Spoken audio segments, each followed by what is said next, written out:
Good evening, and how are you doing this evening? And I want to welcome all of you to my 15th State of the City address. I want to thank you for tuning in, whether you're watching this on social media or YouTube channel or listening via our town hall, teletown hall feature. As you know, the pandemic has changed the way that we are doing things. So tonight, I'm broadcasting this from my office at City Hall. As you also know, there are two major events that have defined 2020, not just in Cleveland, but throughout the nation. And they are the pandemic and social unrest.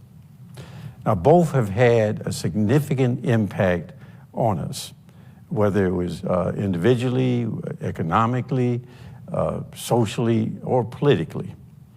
Now, this State of the City will look at how Cleveland has handled these two events, the pandemic and the social unrest, its impact on the city's revenues, and the strategies that we use to address the pandemic and the social unrest. So let's get started. The economic recovery will be slow and ineffective unless we effectively address the pandemic first. Absent a vaccine, controlling the spread of the virus is critical. The gradual reopening resulted in more social and business contacts. This made it even more important to follow the basic rules, just the basic rules of staying home unless you have to go out. If you have to go out, then wear a mask, keep social distance, and frequently wash your hands. Unfortunately, many people assumed that the pandemic was over with the gradual reopening, or that it wasn't really that serious. The city of Cleveland took steps to prevent the spread of the virus as more social and business contacts occurred. We focused on protecting those at risk from the virus, and then incorporated social and economic support for our residents and our businesses that were impacted, creating a public health message that really focused on the virus is real and the pandemic is not over, how it is transmitted, simple steps on how you can protect yourself, and then finally, what to do if you have symptoms, what to do. Now, on March 11th, I issued a proclamation of civil emergency due to the threat to health and safety as a result of this pandemic. The proclamation is still in effect.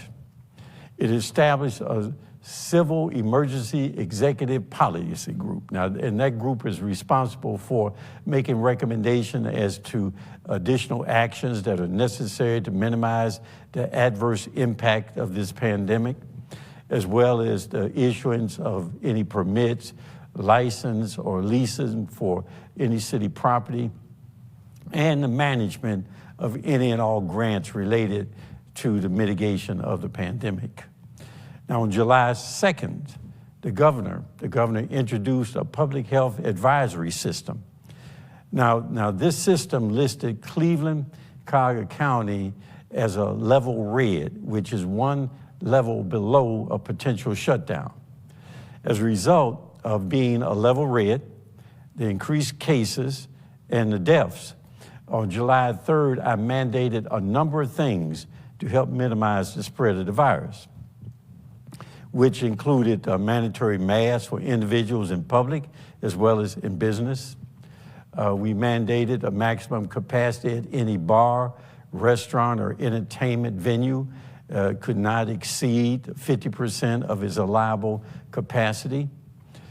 We made it clear that any establishment that violated the maximum capacity guidelines or the mass gathering orders would face monetary penalties and possible shutdowns, and those establishments who had employees or patrons who tested positive for the virus, we required that they demonstrate that they sanitize their establishment or face closure until they do so. And now, in addition to these mandates, on July 15th, Cleveland City Council passed legislation. Now, legislation subjects persons and businesses to civil penalties for violation of the mask orders, the social distancing orders, and the mass gathering orders. These actions have really helped to reduce the number of positive cases and deaths. However, the pandemic is still not over, and we have had significant impact as a result of it on our economy. Now, before I talk more about what the city did, let me first talk about what that impact that the virus had on our economy. Now, the national economic downturn that resulted from this pandemic has been swift and severe. The latest quarterly national gross domestic product figures show that the U.S. economy contracted almost 33% of the overall economic activity. By comparison, the 2008 recession contracted only 8.4% of the overall economic activity. Contraction of the gross domestic product of the overall economic activity is really driven largely by a change in employment. The month of April was when the nation saw its greatest impact with the loss of 20 million jobs. The Cleveland region, which includes Cuyahoga, Lorain, Lake, Geauga, Medina, was hit pretty hard in terms of the loss of jobs. Cleveland region lost around 184,000 jobs in April, compared to the Cincinnati region, around 164,000, with the Columbus area with just over 147,000 loss of jobs. If we look at the month of July, the Cleveland region lost around 130,000 jobs. Now, that's an improvement over April, but it is still more than Cincinnati, who was a little above 75,000 jobs lost, in the Columbus area, just below 100,000 jobs lost. Now let's look at the impact.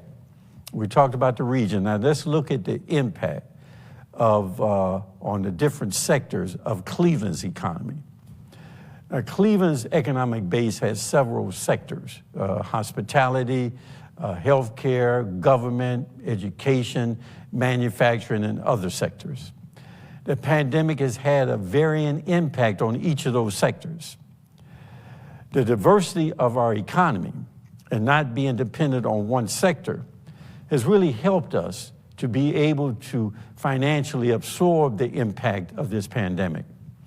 Now, the hospitality sector was hit the hardest, as it depends on large gatherings of people in order to support it, such as sporting events or conventions, theaters, and activities like that where you have large gatherings.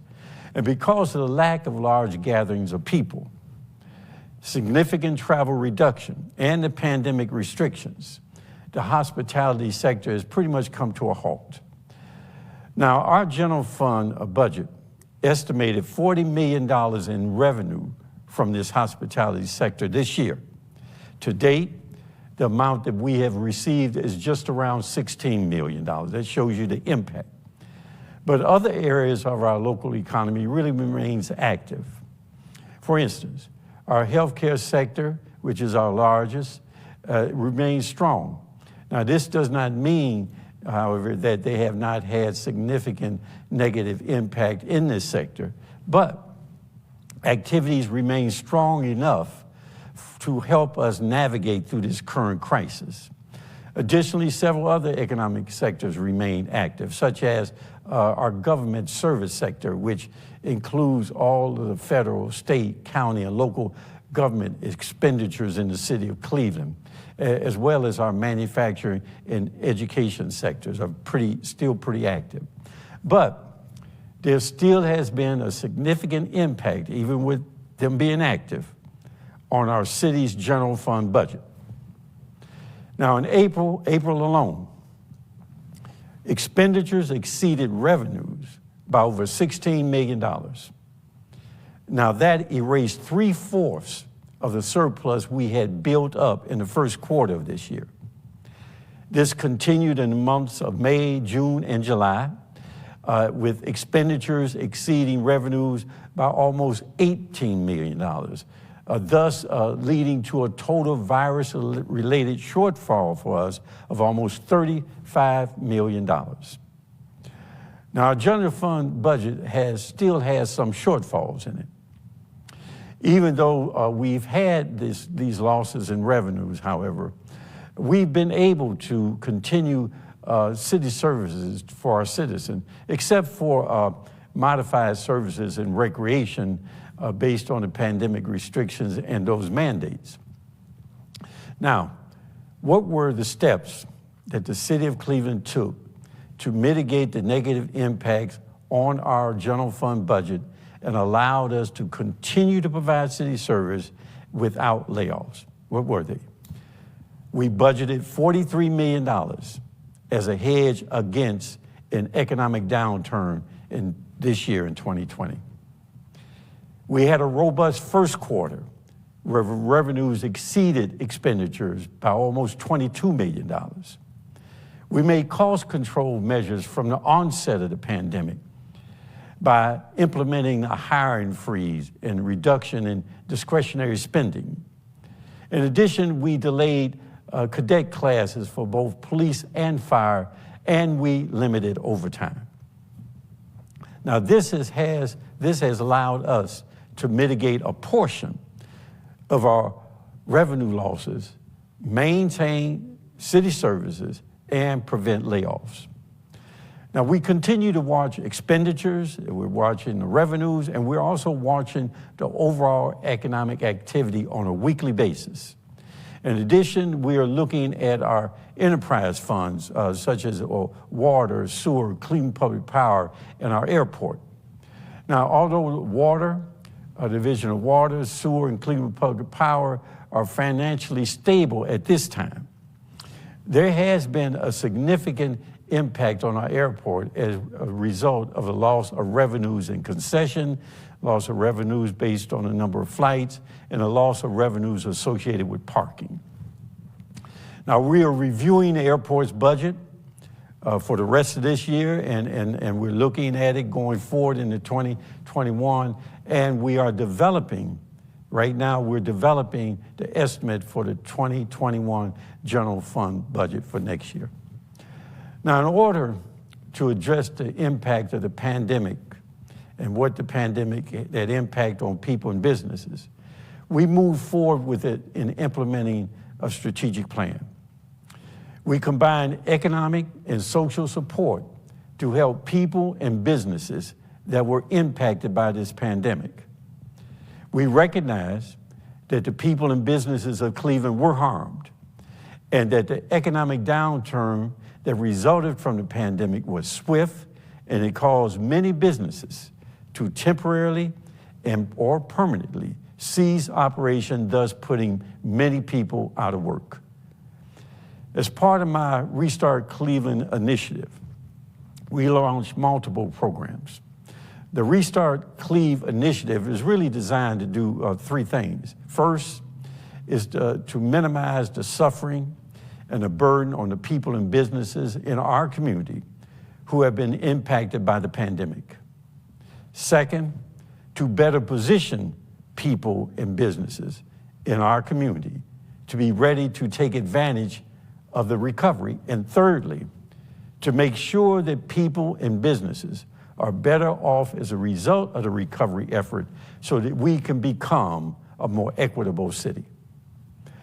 Now, we invested over $19 million of COVID relief funds received from the U.S. Department of Housing and Urban Development in the following ways. $11.3 million into rental assistance, $4.3 million for food, senior services, utility assistance, and internet connectivity to support our school district. In addition, we provided resources to combat homelessness, support people with special needs and persons living with HIV/AIDS. The city of Cleveland has established $10 million of business support programs to help with working capital, payroll, and other expenses. We've supported over 200 businesses since the onset of this pandemic, and we've provided nearly $2 million in assistance. And we will continue to work with these businesses and other businesses to provide additional capital as our economy begins to return to normal. Now, even before and during this economic downturn and the impact of the pandemic, the city of Cleveland has and we will continue to invest in our economy and in the future of this city. For example, in 2019, the city of Cleveland supported over 100 businesses that included over $32 million in city assistance, which led to a total investment of over $600 million. These investments helped to create over 1,100 jobs while retaining over 200 jobs. In 2020, this year, the city provided over $8 million in support of 35 development projects for a total of over $200 million of investments. Our storefront renovation program financed 27 renovation and new signage projects for our small businesses. In March, Sherwin-Williams recommitted to downtown Cleveland, announcing the construction of their $300 million headquarters here in Cleveland, retaining over 3,000 jobs and creating over 140 jobs.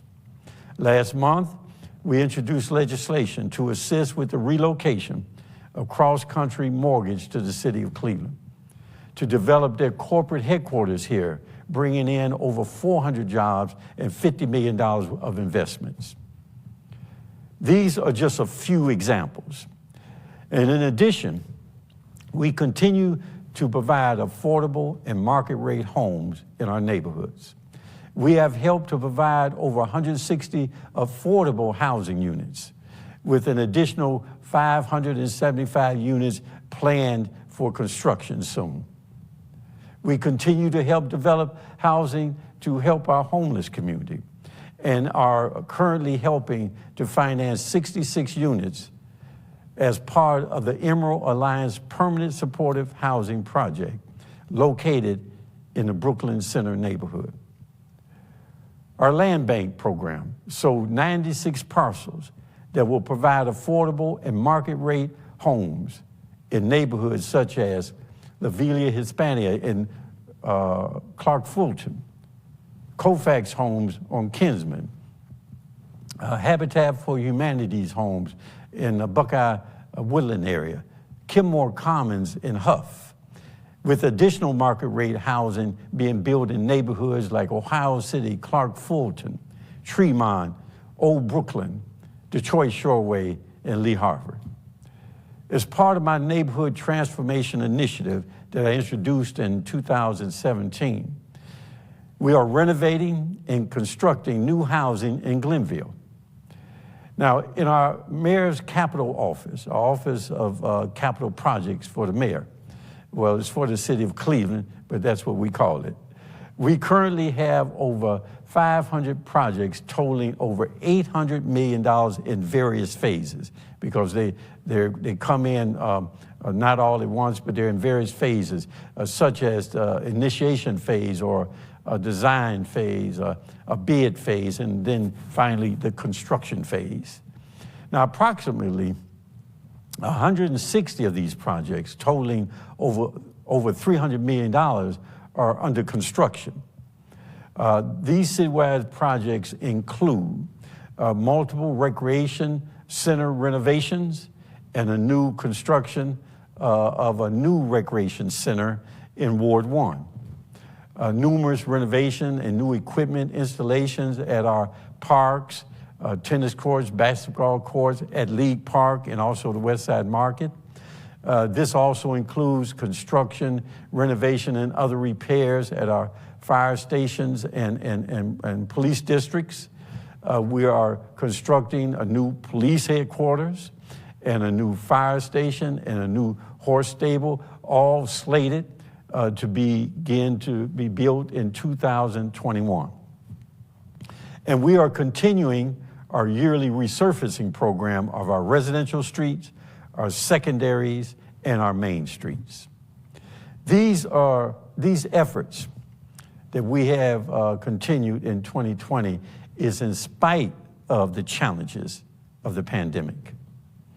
To address the impact of the civil unrest on May 30th, the City of Cleveland, as part of an overall community effort, partnered with Cuyahoga County, Downtown Cleveland Alliance, Greater Cleveland Partnership, all to provide support for those businesses who were impacted by the civil unrest.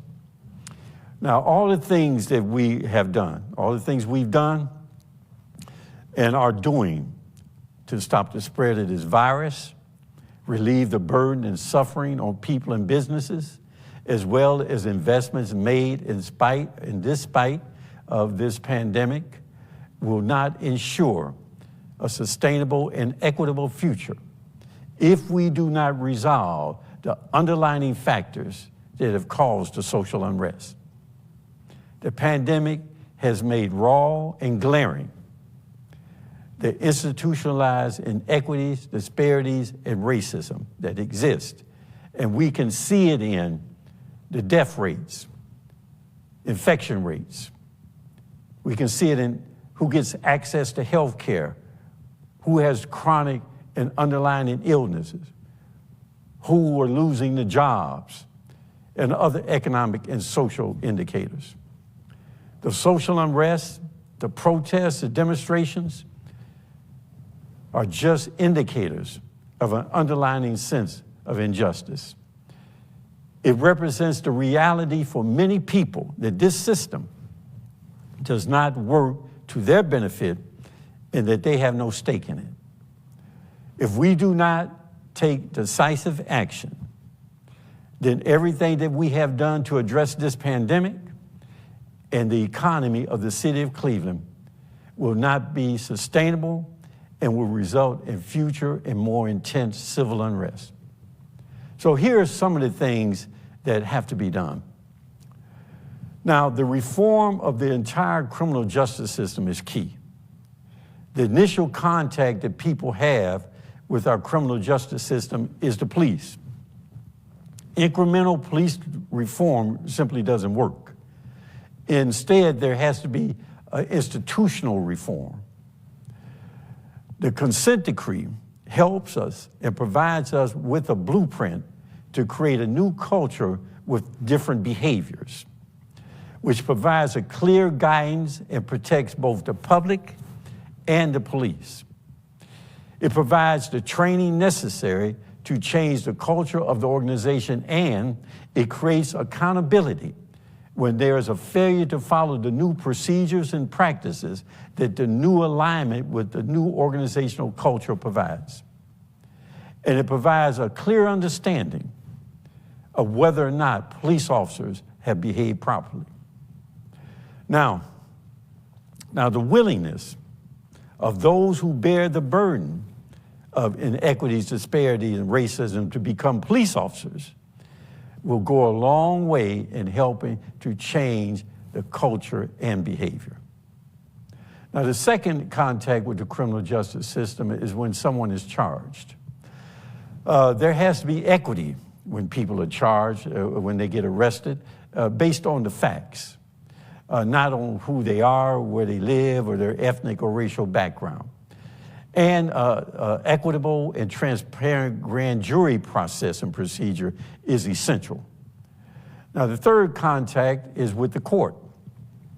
Just like we must eliminate it in how we charge people, our court system has to eliminate inequities, disparities, and racism in how people are sentenced.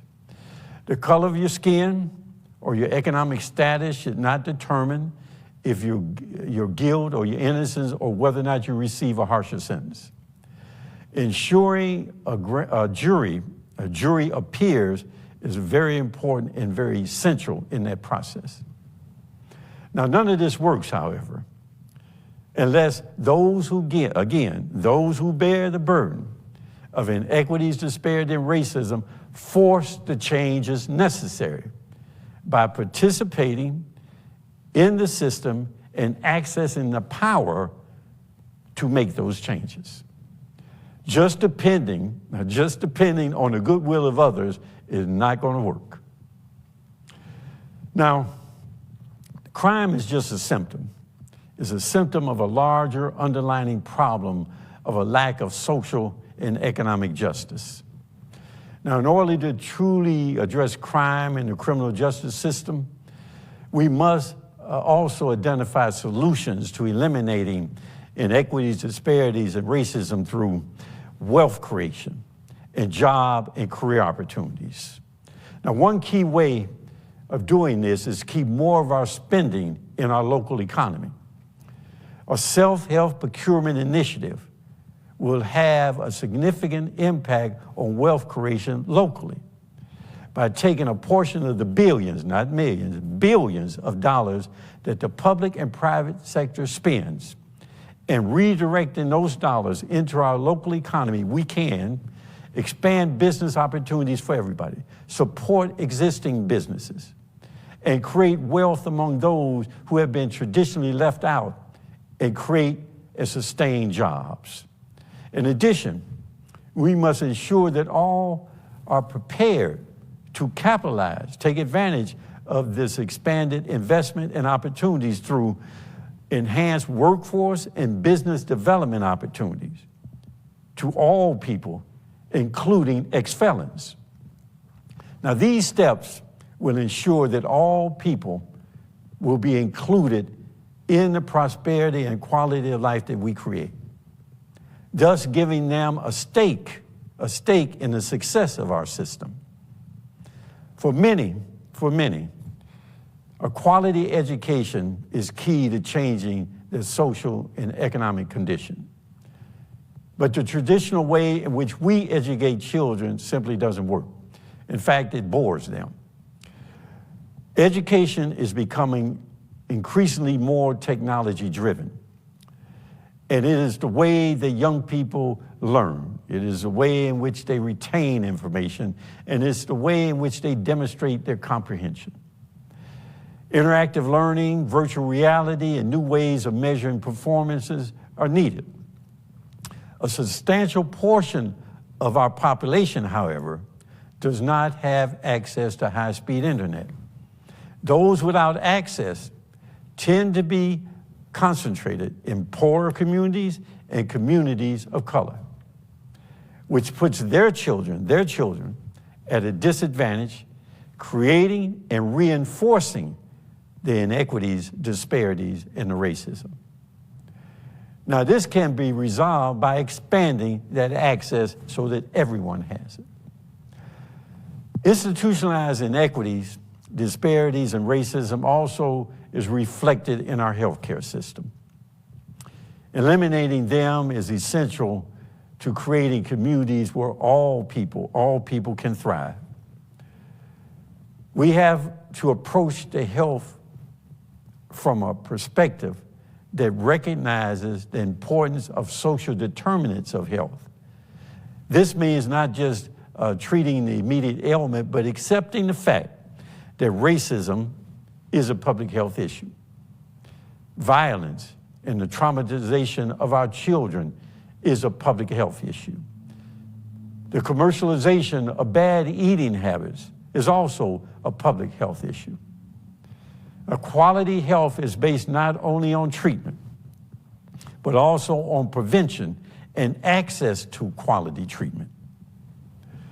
A public health model that focuses on reducing the prevalence of chronic diseases in poor communities and communities of color is essential. It has to be. But all of this is not possible unless we make a deliberate effort to create a healthcare system and a workforce that is responsible to and representative of the community by increasing the number of doctors, nurses, and healthcare workers who serve and reflect the communities. In addition, to improving healthcare outcomes, this will have an added benefit of creating jobs and career opportunities. Now, from the founding of this country, when slaves were considered chattel property and only 3/5 of a person with no rights, political power has been suppressed through institutionalized inequities, disparities, and racism. From that point until today, attempts to suppress the African American vote and dilute political power still exists.